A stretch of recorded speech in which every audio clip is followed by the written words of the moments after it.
Bismillahirrahmanirrahim. Assalamualaikum warahmatullahi wabarakatuh.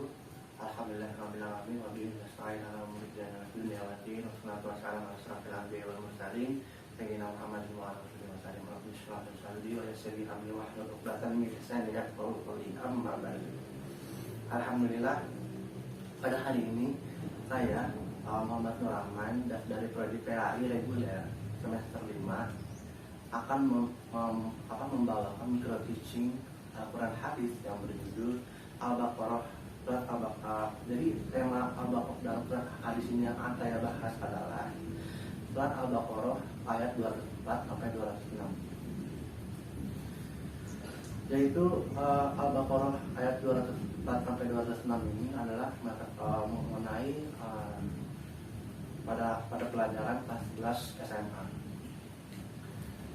Yaitu dalam hadis ini dinyatakan bahwasanya dalam Al-Quran surat Al-Baqarah ayat 204 sampai 206 Allah Subhanahu wa taala menciptakan manusia yang dimana Nabi Muhammad itu adalah makhluk yang mulia.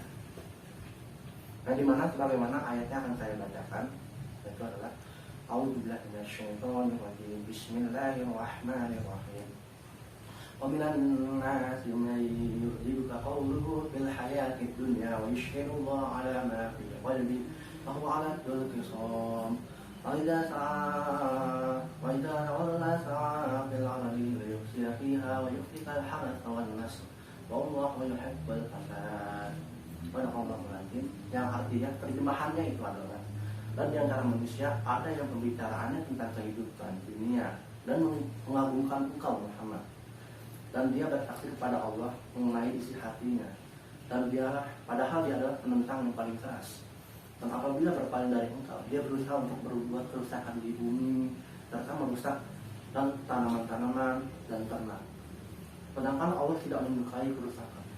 Dan apabila dikatakan kepadanya, bertakwalah kepada Allah, bangkitlah kesombongan untuk berbuat dosa, maka pantaslah baginya neraka jahanam. Sungguh jahanam itu tempat yang paling terburuk. Di sini akan saya jelaskan mufradatnya. Di dalam Al-Baqarah ayat 204-206 ini ada macam-macam mufradat yang harus diketahui oleh para murid-murid. Yaitu adalah yang pertama, yashhidu, yang artinya adalah dia bersaksi.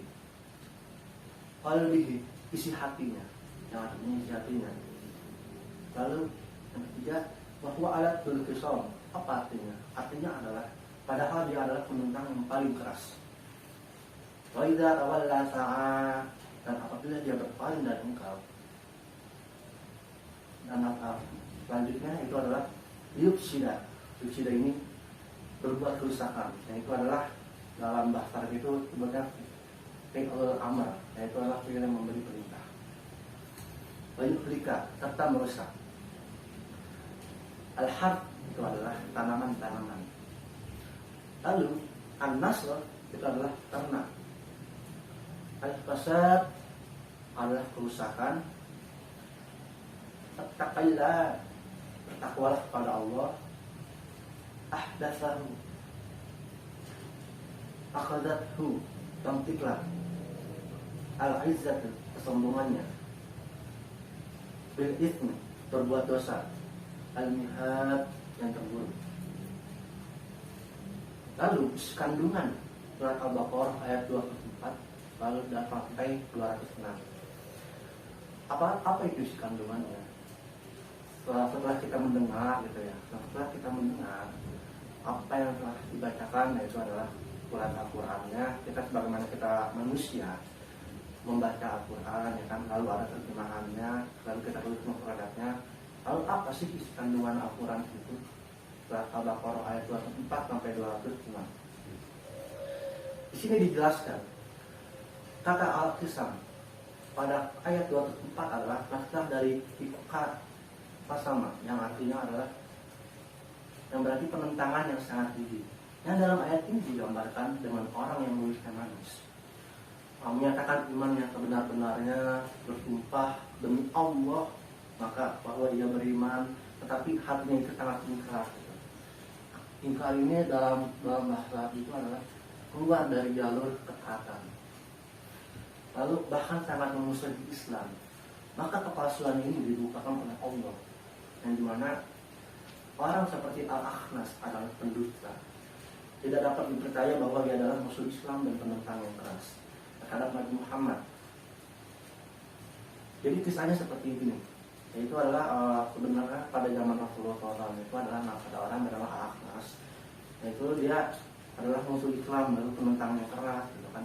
Udah didakwahkan oleh Nabi Muhammad gitu kan, untuk membawa kebenaran-kebenaran, mereka mempercayai tapi menentang, artinya tidak dapat menerima apa yang Nabi Muhammad percayakan kepadanya gitu.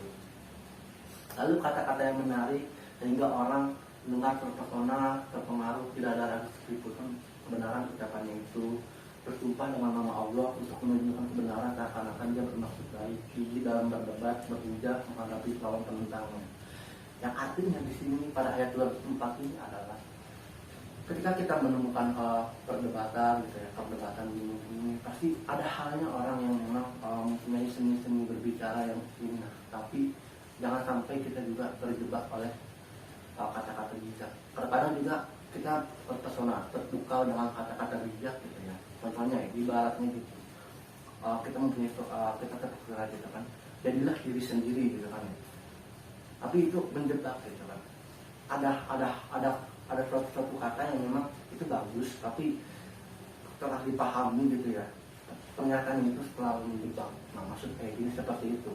Lalu ayat 205 itu menerangkan tentang salah satu perilaku orang munafik, yaitu apabila telah meninggalkan orang-orang yang ditipunya, maka ia telah merusakkan di bumi itu, mengadu domba ya kan, memecah belah persatuan dan menyalakan api peperangan hingga terputus-putus sesama muslim terjadi pertumpahan darah.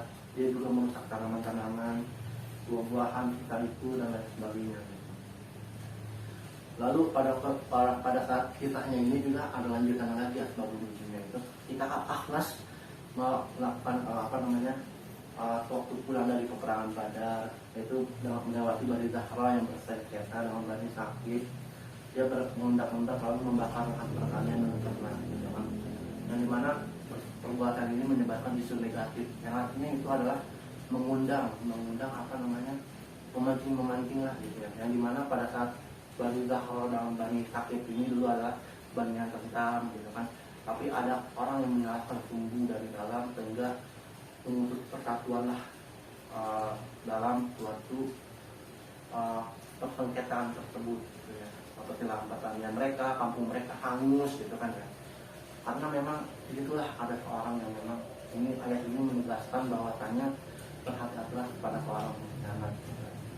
Lalu ayat 206 ini adalah menjelaskan bahwasannya mereka diperingatkan agar dinasihati agar bertakwa kepada Allah, meninggalkan sifat buruk-buruknya. Mereka marah, kemudian bangkit memperlihatkan kesombongannya, dia sedang berbuat dosa, lalu menggambarkan isi hatinya yaitu kesaksian kebodohan, tiada pengaruh terhadap dalil-dalil tanda-tanda kekuasaan Allah.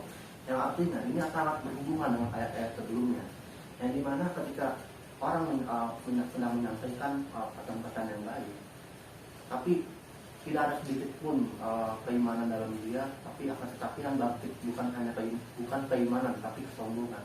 Itu adalah hal yang sebaliknya. Gitu. Oleh karena itu kita harus berhati-hati bahwasannya Islam itu disebarkan dengan kedamaian, bukan berarti dengan disebarkan dengan hal-hal yang sebaliknya, yaitu mengundang permusuhan, mengundang sifat-sifat keji, sifat-sifat tercela, yang dimana Islam itu sendiri mengajarkan sifat terpuji, melarang sifat-sifat yang tercela. Bukan berarti Islam itu harus dicela dan lain sebagainya. Itu salah, itu hal-hal yang sebaliknya. Bahwasanya kita juga ketika menyampaikan sesuatu, menerimanya itu dengan kata yang memang mereka itu berkebalikan. Yang artinya contohnya itu adalah ketika misalkan si A gitu ya, menyampaikan kebaikan kepada sesama muslim dan lain sebagainya. Misalkan apa kabar gini kan, dengan maksud si A ini bermaksud jangan lihat yang baik. Ya apa kabar, baik aja gini ya. Tapi kita membahasnya dengan Ustaz. Oke. Kenapa kayak saat dibutuhkan, padahal itu kan memang bukan suatu kebutuhan juga. Akan tetapi memang itu adalah bentuk sapaan yang mungkin tidak pantaslah kita dibalas dengan kesombongan gitu. Mungkin dalam kandungan-kandungan ayatnya ini yang saya baca kisah-kisahnya yang memang di dalam pelajaran Al-Quran hadis ini semoga bermanfaat. Apabila saya ada kata-kata yang kurang berkenan atau mungkin ada yang mengganjal hati para saudara-saudara sekalian, menurut tercinta, kurang lebihnya mohon maaf. Wabillahi taufiq wal hidayah. Assalamualaikum warahmatullahi wabarakatuh.